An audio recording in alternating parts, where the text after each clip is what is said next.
Hey, Retention Pros. I'm Noah Rahimzadeh, and I lead partnerships here at Malomo. I'm super pumped to continue to chat with ecosystem experts alongside Mariah, who you all already know and love. Say hi, Mariah. Hey everyone! As you probably know, Retention Chronicles likes to bring in some of the best retention-focused brands in the Shopify ecosystem. But we don't just feature brands. We also feature some great thought leaders in the Shopify ecosystem that serve those brands. And because we always want these conversations to be fun, you'll hear us talk to our guests about what they're excited about and what's helped them get to where they are today. We hope you'll stick around to learn and laugh with us. Retention Chronicles is sponsored by Malomo, a shipment and order tracking platform improving the post-purchase experience. Be sure to subscribe and check out all of our episodes at gomalomo.com.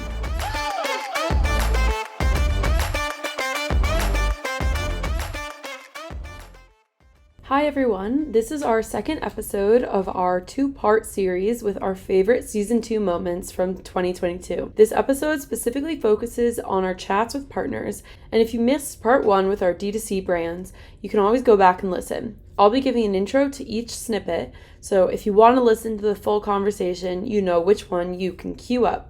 Without further ado, here's Season 2, Episode 3 with Vasa Martinez, founder of Growthbuster and Perfy, a healthy soda brand.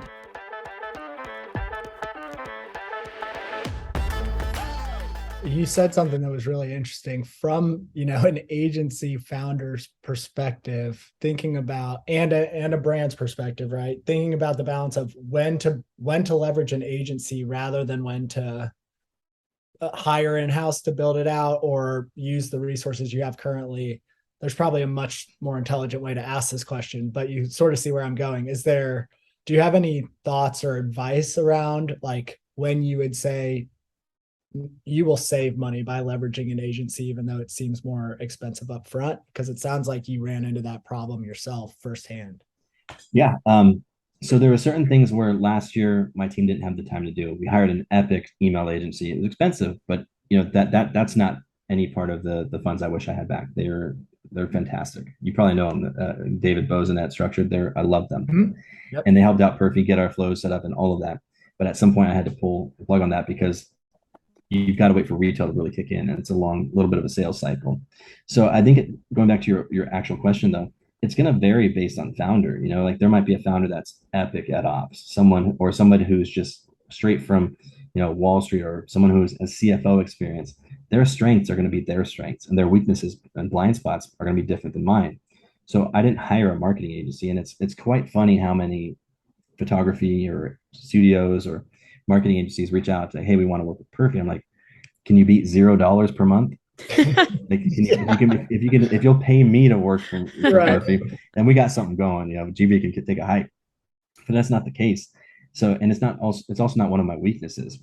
I hired agencies for R&D and for ops, and those are two of my biggest weaknesses. I don't have an agency for finance right now, but we're not doing 10 million a year yet. Like that's one of the hires because it's one of my hugest weaknesses. So as a founder, the tools that I have in my tool belt are going to vary. So someone hiring an agency doesn't always mean a marketing agency. There might be an outsourced ops agency. There might be an outsourced R&D. Not everyone's a food scientist, Right. So everyone will have a point where they come to the question of, should I hire this in-house or hire an agency? For me, I think an agency is a lot more flexible. There's probably a premium. You're definitely not getting 40 hours per person. Like, why should you? Like, I see both sides of the fence on this one.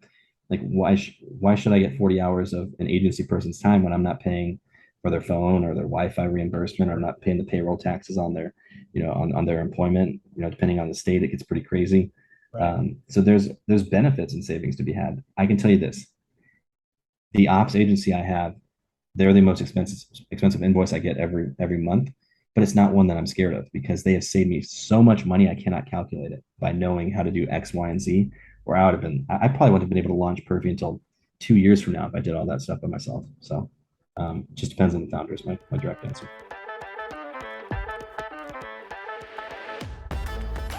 The one I use internally with clients is, if same kind of analogy, we're at a networking event now.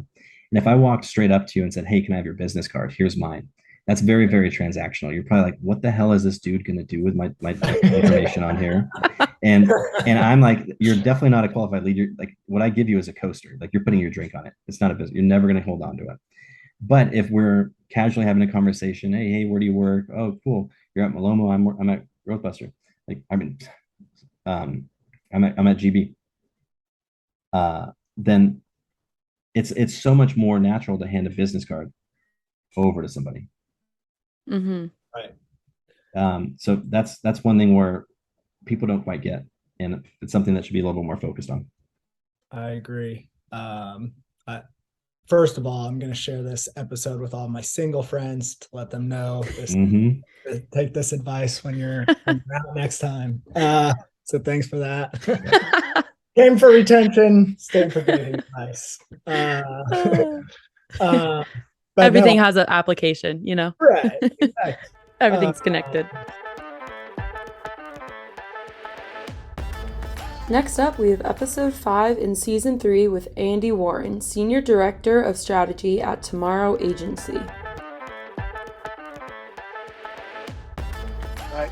Yeah, absolutely. And I think that's some great anecdotal evidence as well, that you guys have carved out a great sort of like niche in the space. And I know the first time you and I talked, I thought it was really interesting that, we sort of reflected on like your enterprise experience and how the Shopify ecosystem is different, because in the enterprise space, like there's a ton of consolidation, right? Like you can build almost everything off of Salesforce if you wanted to within the Salesforce ecosystem now. They want you to think you can, for sure. Yeah, sure. Yeah. Right.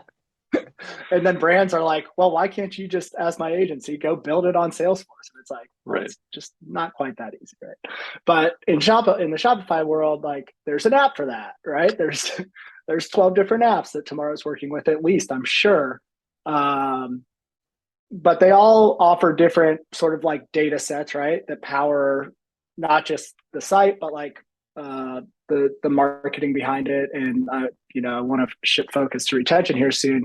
But yeah, can you talk a little bit about how that has been a change for you throughout the career, and how you're thinking about it now that you're in the Shopify space? It was a big change, and honestly, it wasn't one that I was really prepared for when I took this position, because I remember we worked with a client for a number of years. And this was at my last agency, and we built out their entire subscription program for them. Like we built them a subscription platform in Magento. And, you think about that now and people are like, why would you do that? And because it's, just like not our, it wasn't really our bailiwick, Mm-hmm. And, but I don't think I realized when I came into the Shopify ecosystem just how ingrained the different applications were in just the functioning of the website overall. And so that's been really, really unique. And so it's been, on one hand, it's been great, because I think there's more innovation that happens that way, right? Like there's more competition within different parts of the customer experience, which I think then begets more innovation within those spaces. But then it's also difficult from the agency side, because it's hard. Like, not only do I have to learn Shopify and all of the stuff that Shopify does, and then all of the things that they're releasing all the time, but then it's like, oh yeah, well, there's like 15 different things that you need to learn about as well that surround Shopify, and all of those have really cool features and really cool reporting and really cool ways to interact with them. And so it's as somebody that is helping clients identify choices that need to be made, and then the direction that will best help them succeed in those choices, it's a big data set that we've got to kind of parse through in terms of like what things we need to pick and where they need to be selected from. So it's been a big shift, but it's exciting though. It's with Magento and Commerce Cloud, Salesforce Commerce Cloud, it'd be 6, 8, 10, 12, 24 months before like you had something that you were able to release that was going to be able to work. And with Shopify, it's literally like I just go and click that button and it's like, well, that works now, which is awesome.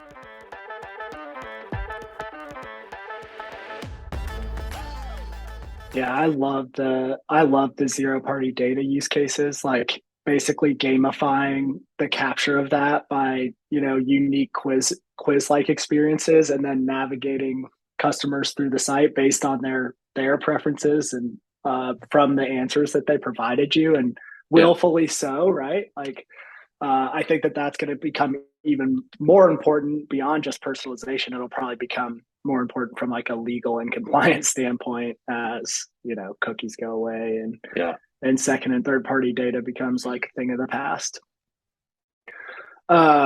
Any other tips and tricks on like personalizing the experience and sort of how you think about that for merchants? I think it's super important. My experience with personalization has been, it's been tough. You know, I think there's a gap between the customer expectation and the or even the merchant's expectation of personalization and what's able to currently be provided easily. And so I'm excited to kind of see what advancements are going to be made there. So like when you look at things like how are CDPs going to reshape personalization in the on-site experience and things like that, I think that's really cool and unique. But it has to be done in a way to where there's not like we worked on personalization for a company probably 4 or 5 years ago, maybe, before it was kind of like all the buzz. And we went to our client and said, okay, so we've got this great model that's built out and we think we understand how the personalization aspect needs to work and we can activate it for you on the website. But we're going to need your creative team to build out 5 times the assets that they're currently building. And they were like, yeah, they can barely get the number of assets out that we need right now. Yeah. I'm not going to increase it 5-fold. And so, you know, I think there needs to be some solutions there in order for it to really start to make sense. Like, how are we going to be able to do this without forcing people to, you know, increase their workload by 5-fold to make it happen? And I don't think we're quite there yet, but I'm excited to see where that goes, because that's really going to be, you know, I like that kind of, your website has become your salesperson type of conversation. And I think that's it, right? Like, how do we harness the data that we have about the customers that are coming and their intentions and what they've clicked on? And then how do I make that into a really unique set of recommendations for what it is that they're going to want or need to purchase? Like, I think that's the end all be all, right?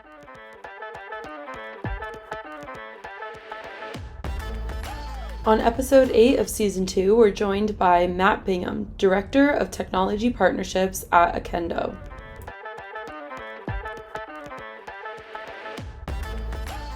That is an awesome overview. And I know, you know, we're standing up or already have some Okendo review integrations on order tracking pages recently, which is really awesome to see. You know, you talked about the whole like idea of getting people to purchase based on what others are doing and like what others liked. I'm reading the book Influence right now, which is fascinating. And one of the chapter I'm on right now actually is called Social Proof. Yep. It's like one of the 4 or 5 levers of influence that they talk about. It's right up Okendo's alley. I think the whole idea is like the more people, I think the section I read last night was literally called like, there's strength in numbers, and like social proof's good, but the more social proof, the better. And I think that's pretty much Okendo's mission. I'm curious if you have any like top of mind real life examples of this working in the wild, or even just like overall metrics that you've seen in terms of how social proof impacts like buyer behavior. Yeah, you know, it's interesting. I think it's something like 95% of people read reviews before purchasing from a new site. So, you know, people read reviews. We also notice that when people click on reviews and like sort them out by maybe like UGC or photos, or, you know, something that's unique to Okendo is we collect a lot of attributes on the review submission. So like, instead of just regular 5 stars, you can ask your customers to say, you know, what did you use the shirt for? Is it like for workout or just regular wearing, or like a bunch of different attributes that you would find relevant as a brand. Yeah, as Matt was talking, Mariah, I was thinking at the end of this season we're gonna have to do like key takeaways because there's so many recurring themes already, and this is only the third, but the third episode we're recording for our ecosystem episodes. But um, a couple things that stuck out to me were the zero party data that we just talked about yesterday with Tomorrow Agency, and that episode isn't out yet, so I'm not going to spoil. And also, he talked a lot about the website being like your think of the website as like your in-store salesperson. So like that person behind the cake store desk, the website should function as closely as possible to that personalized experience. And by giving that social proof, I think that's one sort of checkbox to be able to do that. Yeah. No, I agree. I think a lot of times, and I think brands, it's no fault of their own. They're trying to scale and grow their business, but I always kind of recommend to brands take a step back and think about how you would interact this as a brand new consumer. I think sometimes you're in the head in the sand. You're trying to fulfill orders. You're sending out an email. You're doing a social post. Like if you're an online brand, you got like 1,000 different fires to put out every day. But sometimes like maybe taking that step back and being like, how is this website build, or how is this email going to like help a new consumer build some sort of community or trust with me? Or if we're doing like a cart abandonment email, like how are we going to help them kind of see the light at the end of the tunnel? Is it more actionable in that email or not? I think the storefront, you can do so much for conversion rate optimization in terms of the design and display. But at the end of the day, with you're not adding like social proof or personalized messaging, I think you're missing out on an opportunity to make maybe a new consumer or somebody that's still learning about you, purchase from you. And I think that's no fault to own that brand owners, they got 1,000 things going on, but I always like to recommend that to them because it's a good way to kind of like reset. It's like, okay, let's think about how this would be perceived to certain audiences to, make them feel more comfortable. For this one, we pulled from episode 11 with Michael DeSantis, Director of Business Operations at Doris Dev and founding member of Canopy, a leading diffuser brand.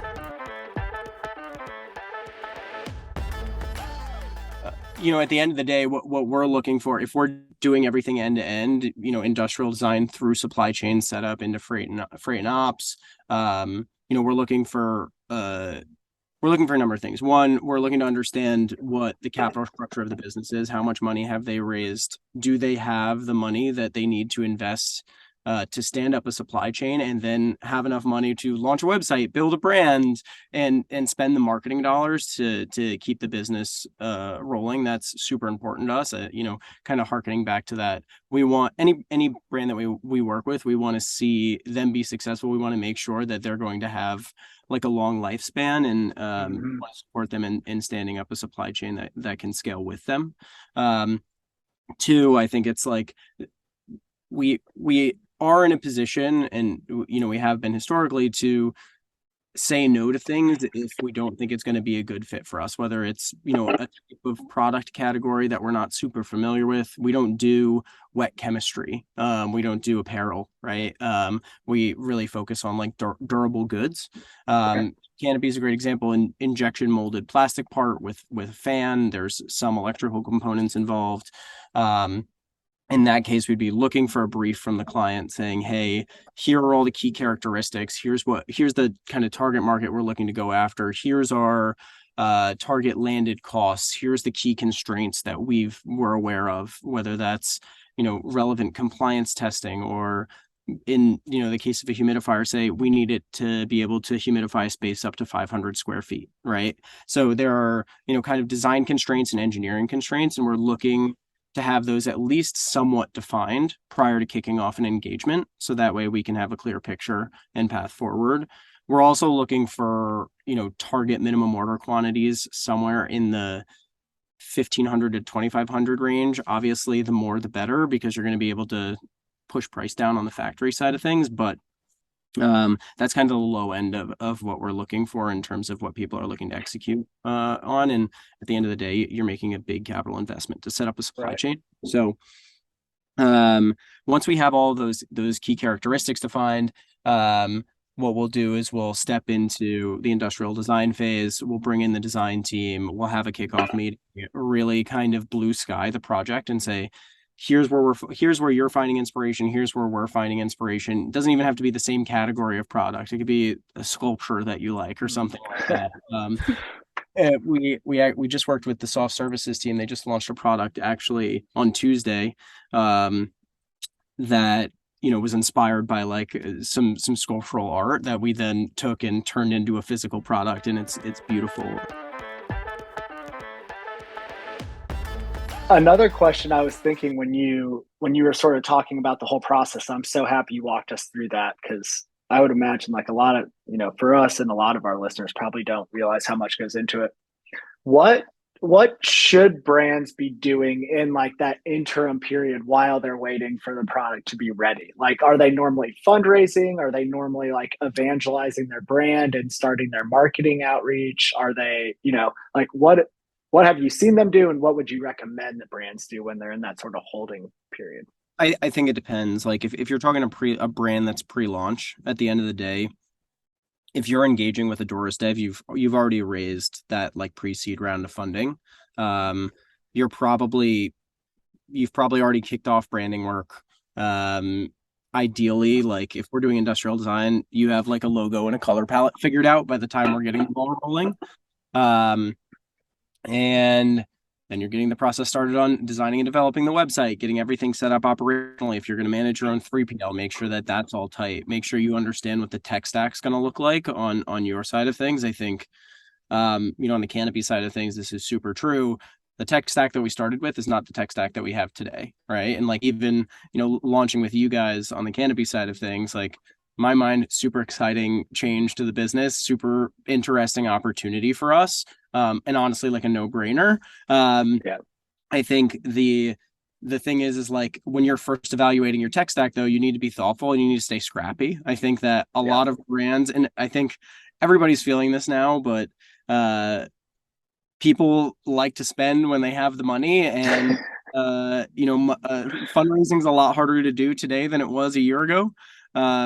So being super thoughtful and staying scrappy, I think, is key, and thinking about what are the highest impact areas of the tech stack that you want to invest money in today, where you want to end up in the future. And like, maybe that's starting with something super simple on the referral side of things or on the reviews side of things, and knowing that you're going to eventually graduate to something that's a little bit more sophisticated and complicated, that's going to give you the ability to do more things, whether that be on the retention side of things or the loyalty side of things. So I think it's really a matter of like, during that interim phase, there's a ton of work that's going on, and ideally we're just giving you peace of mind on the product side of things, and syncing up with you on a week over week basis.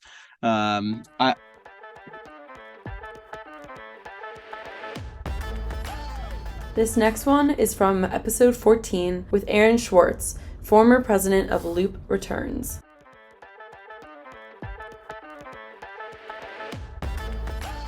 Yeah, that's incredible. And like, what is there anything around that, like around international shipping, that like makes it like uniquely hard or complex? Yeah, I mean, if you think about, you ship from your 3PL, you're a brand owner, and you ship to somebody in Canada. Let's just keep it simple. And you use FedEx or DHL. There's a reasonable chance that it never touches a FedEx truck. It might be picked up by a USPS truck because it's like a USPS work share, and then deposited, and then it might get handed over to Canada Post, and then it might get handed over to a local last mile delivery company. So you're paying FedEx or DHL, whatever in that example, but FedEx is never actually touching their product, right? They're coordinating somebody else doing it. And so if you think about like logistics is easy if it's like walking to your neighbor, right? When you start adding legs or different consolidation points, and it's further, so there's different weather patterns, like everything is just more complex because first of all, you do not own the whole chain. So you're at the whim of somebody else. And even if you're a big partner, you don't know what's going on at that. Like, I mean, like a couple of years ago, one of our partners had like tornado in Tennessee and their warehouse was down. It's like, everybody was okay. Do you know what I mean? Like after you get through like the business, the human side, all of that, then it's also like, okay, cool, but we have no control over what happens with those packages. It's going to take an extra week. You can't like go pick it up and go solve that problem, right? It's already in their system.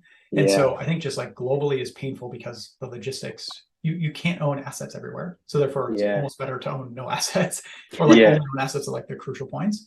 And then getting information from different people's systems is hard, right? Because in that example, it's like USPS heading off to Canada Post, heading off to a last mile, or your 3PL heading off to USPS, heading off to Canada, right? So it's like there's visibility concerns. And then there's like different tax regimes where this country you pay X% if the product's provenance was in Pakistan. It's different than if it was in China. It's different than if it was made in Mexico or whatever.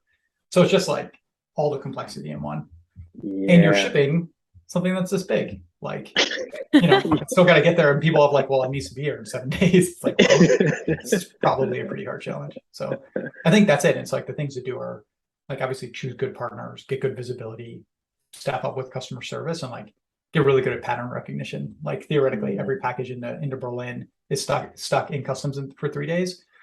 Tell your customer, hey, don't worry, it's going to be there in 3 days. It's in customs. This is normal. Versus don't give them any information, and each day they check in the system and it says held in customs, held in customs. Like that creates anxiety. That creates a customer service ticket. Get away from that. Yeah, I think that's so. Two things, like as you're talking through that, that's sort of fascinating to me, and like I didn't really realize this or recognize this until we got deep into Malomo. Like the amount of packages that are maintained or delivered by not the people who you bought the, the shipping from. Like I'm learning this in real time, right?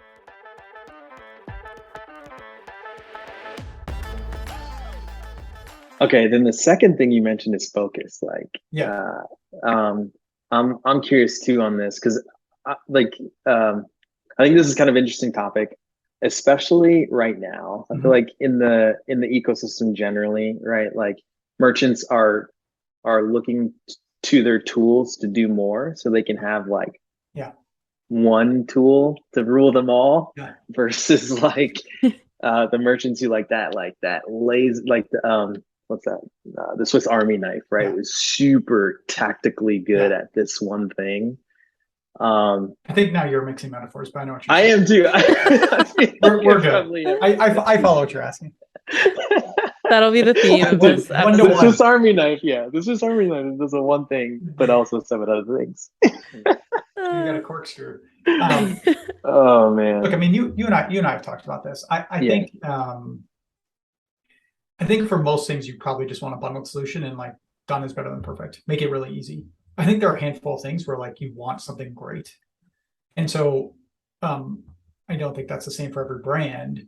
But if I'm building my brand right now, right, and I'm hyper focusing on what to do, I'm like making maybe half a dozen decisions where I'm like making very considered decisions, and I'm not looking like I'm looking within my budget, but I'm not looking for cheap. I'm looking for like the best product I can afford. Does that make sense? And I think those are like certainly your platform. So you choose Shopify, or maybe you look somewhere else, but like I don't know any brand who's starting today who's not like defaulting there, right? You choose a help desk. If you're like, I think it's very good for you to be close to your customers. So again, let's talk about if you get to like 250K in top line, like you start growing and like you have ambitions of building your brand, right? You choose a help desk. So that's gorgeous. Could be Zendesk, could be Customer, could be Gladly, whatever, right? But like you do a considered purchase there. You choose your 3PL or your fulfillment stack, whether it's like use a great 3PL, you decide to do it yourself, like you're at least very, very thoughtful about that. You choose your email marketing tool, maybe your text messaging tool, but definitely like you're probably defaulting to Klaviyo, but like there's OmniSend, there are others that like might be better or worse for you. You definitely choose your returns platform, because like every one of your customers is going to look at your return policy. Depending on your vertical, 30+% are going to return a product. If you give them a bad experience, they're going to not come back, even if you hit them with an incredible ad. If you give them a simple experience, even if they don't keep the product, you've paid to acquire those customers. You should be trying to drive them to exchange so they don't leave, right? Like it is a big retention tool. And you choose a tracking platform, because that like both helps with retention and with customer service, and with like what we talked about with Passport, like obviating tickets, because you give people good visibility. They will not email you and take 3 minutes of your team's time with saying that like you can just help them not be stressed. there's marketing tools, there's review, like there are awesome reviews platforms like Junip, whatever. But I feel like that is like the beginning of the stack, right? When you're going. Yeah. And so like I'd be very cautious about going to get like a family of apps type of product, which is like a B plus at each of those, because like, I don't know, it's expensive to acquire a customer, so you want to retain them. It's expensive to serve a customer, so you want to do it in like the most efficient way possible. To Mariah, your question about all the different channels, you'll want to use somebody like a Gorgeous because you not only want to like simplify your team's ability to support, but like support quickly, and also get all the analytics, which all these guys provide. Next, we're joined by Lluis, founder of GrowthStable, from episode 17. That's because you always need to be bringing in new customers. But while that first purchase is obviously like absolutely necessary, it's actually the second purchase that is probably more important. Any thoughts on that? Would you agree, Lluis? I completely agree. And there's no way to, I don't think there's a way to truly grow a brand without getting to a point where you're, dabbling with acquisition in that marketplace.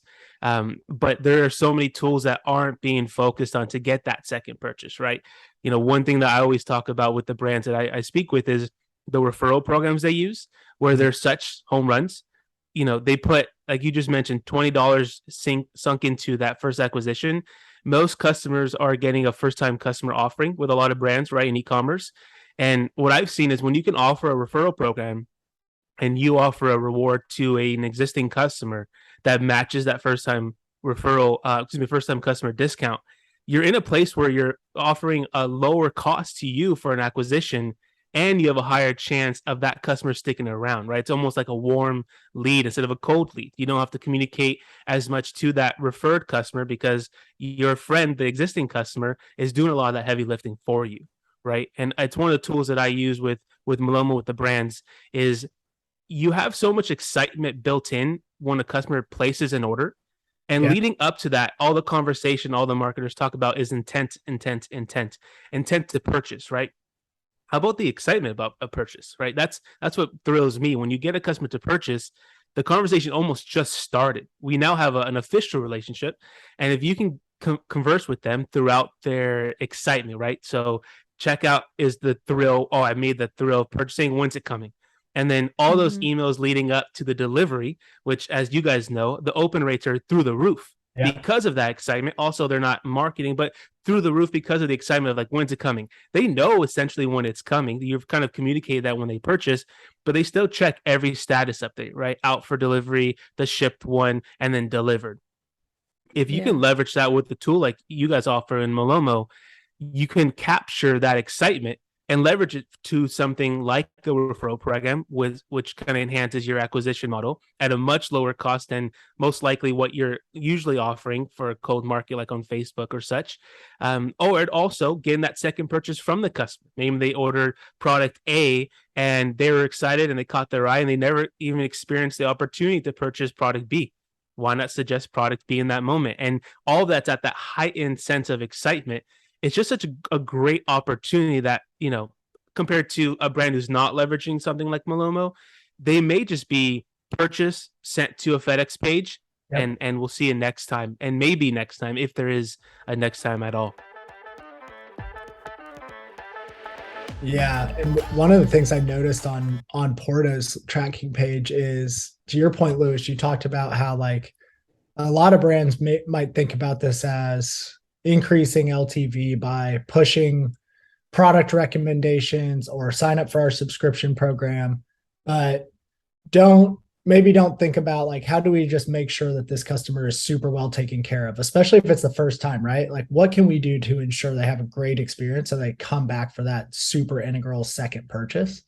And what I love about the Porto's page is like the first thing, like you offer all the same stuff. You offer other products, you offer refer a friend program and everything else. But you also, the first thing that you see when you go to track the order is baking instructions. So when that product arrives, you have the information you need right there to pop it in the oven or do whatever you need to do to have the best experience possible with that with that product that you just purchased. And that's really where it all starts, right? You can't get to refer a friend before you have the initial super positive experience that keeps them coming back for a second purchase. So Yeah. I love that you took clearly a very holistic view to building out the transactional experience. Yeah, exactly. And it's exactly holistic, like you said, because they've already purchased, and now you have to make sure they have everything they need to enjoy the food that they're being delivered. And it is a very seamless process, but there's times where you may lose the instructions that are included in the order, or you lost that email. We want there to be no question about what you need to do to enjoy the food, because again, that peak excitement is something that's already built in.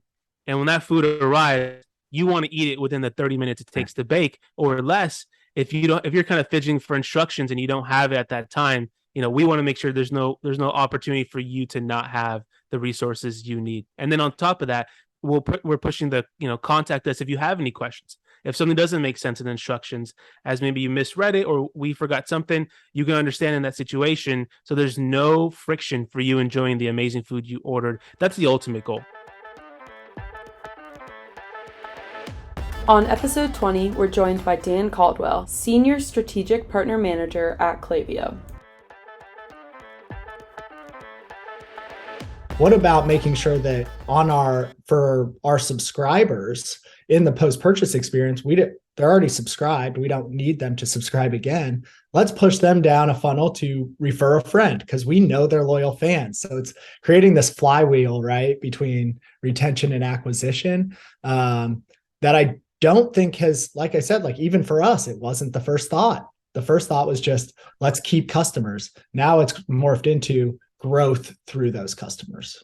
Absolutely. I think it's something that people are starting to come around to now, a little bit more in the past, of not separating out your typical transactional strategies with your marketing strategies. And the use case I talk about a lot with shipping is like, yes, when somebody has 3 shipping delays, like let's notify them, let's keep them in the loop. And that's kind of the retention side of things.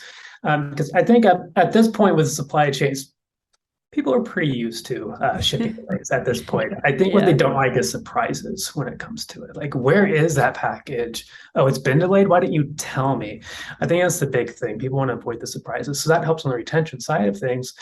But then for those who didn't, like, when you know somebody had a really good shipping experience, what are you doing from that? So one of my examples in terms of LTV, whether that's revenue or being top of the funnel, I mentioned reviews. Yep. And so like something you could do in Klaviyo, this is something like we pride ourselves on in terms of like intertwining the data, is it's pretty common for somebody to have a flow that's asking for a product review. Traditionally, it's like 2 weeks after somebody purchased something on Shopify and the order was fulfilled. Yep. But that wasn't when it was delivered. That doesn't take into account what may have happened along the way. A lot can happen between, hey, the order is packed up and being sent out and it arrives to a doorstep. So let's get a little bit smarter. Let's use that from our integration to trigger this not 2 weeks after the order was purchased, but after we know that the order had arrived. Hey, maybe let's split out those who had more than one shipping delay during that process. Let's bring in that retention message for them. Those who have the streamlined message, perfect. Let's do a review request. But actually, let's go ahead and make sure that they didn't return the product. That's not a great experience. They return the product. Do they have a ticket open with your customer support? We have integrations with Gorgeous and Zendesk. Helps out other platforms that can like pull in. Are they upset about something? Really bad time to ask for a product review. Really good way to get a 1-star review. So being really intentional and smart. And it's not necessarily like, oh, you don't want feedback or like 1-star reviews are the worst thing in the world, but you want to just avoid those tone deaf messages too. Like it doesn't feel good as a consumer when I'm being asked to leave a product review and I haven't even had the package where I returned it, or I'm talking to customer support about an issue I'm trying to work through. So just being really intentional about those things, intertwining that data from all your different tech stack, because then you're going to generate more 5-star reviews. Now you know who could potentially be a VIP customer. So now it's like, hey, do you want to sign up for a subscription on Recharge and try to get the recurring revenue from them? Would you like to join our loyalty program? That's a great thing to check out. Or like, hey, are you pulling in how many Instagram followers they have from a platform like Gatsby on the influencer side of things? Can we now automate you into a flow to help enable you to share and get rewarded for sharing a positive experience? I think that's an overlooked area right now, to where the paid media on social is a little bit more difficult to do. Influencer has been around for a long time, but with really good data and automation, can you really empower a micro influencer platform? Sure. And all this is derived from the shipping notification that came in and it delivered, and just being really intentional and personalized and heard. And I think that's a key theme when we think about retention and thriving customers. Just speak to them based off their experience. They want to be heard, they want to be felt. And if you have a lot of customers, it's hard to do that one-on-one. So just being really smart and intentional about those messages you're sending out, intertwining as many different inputs as you can, just to speak to them as close to one-on-one as you can. I'm really advocating, or we're really advocating for our merchants. When we talk about retention as a new acquisition, like there's not just the focus on, hey, how can I drive a lot of net new business from this, but how can I use this as an opportunity to continue to grow my business later on? And I think it's a really interesting time and like the hardest time to understand your customers and why they're there. Because it's gift giving. And so that's when it's interesting. This is why I'm an advocate for my survey partners. When you think of somebody like an Octane AI or a Jebit or a Typeform or like a Fairing for a post-purchase, like all of those can help you understand who your customer is, what are they really doing there. There's a lot of platforms that are really good to help, hey, they're looking at this, and this product, so they're likely to like this other one.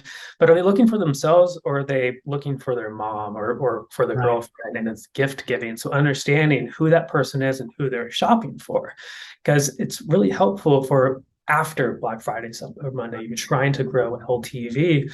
Now, if that is somebody who purchased for themselves, you probably have a playbook. You know how to try to grow LTV from your existing customers.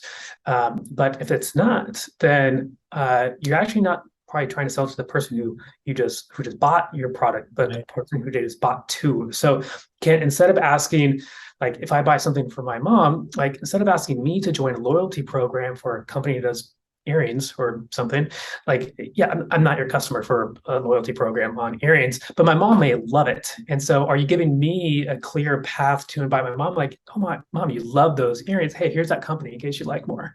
That's a really good opportunity. Or like, if you can ask, hey, who are you buying for? And I say, my mom versus my girlfriend. Now, do I care about Valentine's Day or do I care about Mother's Day sales? Mm-hmm. And then you can have an outreach to me coming up towards Mother's Day of, hey, Dan, did your mom like those earrings? We have 20% off coming up for Mother's Day. Check out this new collection. I'm like, awesome. Like that could be super helpful. So just as clearly as you can understand why they're there, not just the products that they're looking at and the upsell stuff, but the truly why, or a seasonality aspect too.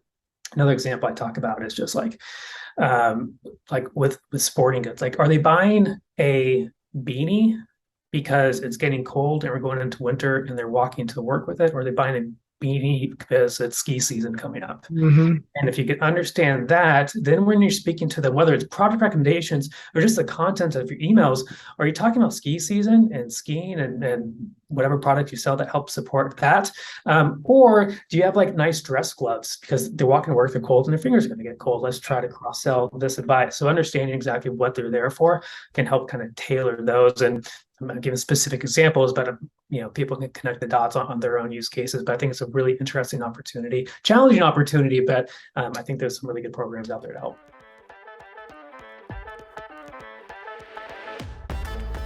Our last feature for the best of 2022 is from episode 23 with founding members of Giftnote and Elephant Room, Adam Sharon-Zipser, director, and Nick Kennedy, head of client success. Yeah, makes sense. I'm curious, and Mariah, you might have thoughts on this too, but we rarely talk about performance marketing on this podcast because we're typically so much more focused on the retention side. But I've seen so much lately about like the shift in ad spend from Facebook to TikTok or Facebook to Instagram or now Instagram to TikTok. Like, how have you adjusted your strategies? What are you leaning off of and leaning into in today's environment? Yeah, like it's it looked at we battle that question every single day, and we're actually battling it a lot more now walking into Black Friday, Cyber Monday. The reality is that we can't rely on like platform reported return. So that's one thing, because it's blended and it overlaps, and some platforms have 7 day plus 7 day view, 1 day click, whatever it is, or 30 plus 1. So we basically establishing an MER, like a marketing efficiency ratio or a cost of sale ratio, an aggregate, to then dictate how the media as an aggregate is working in the brand for the business itself. Then what we're trying to work, we drill that down by saying what was branded, what was not branded. So we can at least allocate the percentage of revenue and spend. So we know what was really high intent direct and what was a bit more on the merchandise side. And then what we do is subdivide that by new customer versus repeat customer entries as well. So trying to understand what is actually growing the business and what's actually, again, on the retention side of the media, because media does actually account for a lot of retention-based customers that simply typing in a brand name that kind of get lost in the performance media arm. So what we try to do is we split it out into those like 3 or 4 major pillars. Then the narrative is quite straightforward to say, hey, like by doing this, we can see this. It's never clear cut. And then what we try to do to cement it or battle harden it is more of this like incremental philosophy. So instead of doing Snapchat and TikTok in parallel because it gets blurred and you never really know what's going to work, we try to have a very strict pacing policy where we only really want to be doing one new media channel at a time, and then look back at our benchmark numbers to say, hey, this is what's impacting, this is what our efficiency is, this is what's actually going on after we did this. And that's how we're sort of approaching it and tackling it now. And that opens so many more doors once you have a conversation in that frame as well. For you, for the benchmarks that you're saying, because you can't trust the platform itself, are you looking in Google Analytics, or is that something you're doing in-house or like another software? Or? So Google Analytics is like a last click scenario. So it's good. It is good because it gives you the snapshot of the last click environment for people that have opted in for cookies that don't have ad blockers and aren't working in incognito or some other niche Firefox browser. So we primarily use some of that. But what we also do is Shopify makes it quite easy to export some of the data out of it. What we then do is we ingest that in a very large warehouse. We have like our ETL tools set up that are basically bringing in everything by the day, by platform, impressions, clicks, spend, and revenue. And then what we do is we have some blending formulas to actually figure out what the pace is for the day. And that's how we sort of report it back in Data Studio or Looker Studio now, or Google Sheets, depending on the client requirements. This is like that's been a very big investment for us as well, and that's sort of where we're trying to sort of get to a bit more on the performance side. Yeah, so touching on that point of Adam in identifying gift recipients, which you can't currently do from Shopify out of the box. Let's just say an example, I'm sending Noah a bottle of whiskey. I don't know if you're a drinker or not, but let's just say that I'm not a drinker. Let's say I send him the bottle of whiskey, and the brand that I'm purchasing from is going to think that I'm the customer and that I'm a whiskey drinker, right? So in the future, I'm going to get hit up with ads on Facebook, on TikTok now, get all their emails, all their CRM emails, whereas you're the person perhaps that they should be actually sending that to. So Giftnote can help with that in converting you into a database, a customer, and an opted-in customer within their database. So yeah, was that the question you were going to ask? Okay. It's almost like we planned it. It's very similar along that line. So like the notion that you like, especially around this time of year, right? Like heading into the holidays, we're recording in the beginning of November. So Black Friday, Cyber Monday is like 2 weeks away.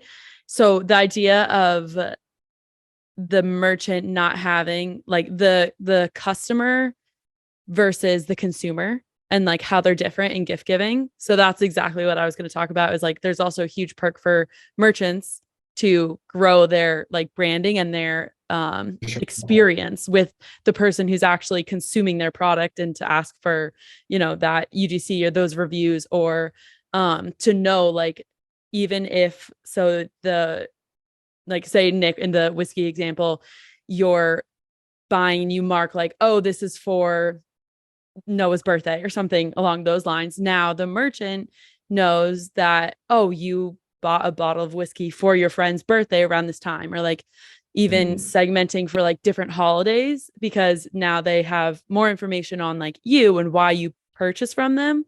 And then also have more information about Noah and his consuming like patterns, or that he's been introduced to the brand. Super interesting. So imagine like 1 year after I buy a whiskey bottle for Noah, the same brand hits me up. I'm in their segment of gift senders, and they hit me up saying, does Noah need another bottle for his birthday? Yes, he does. Yeah. Always yes. Yeah.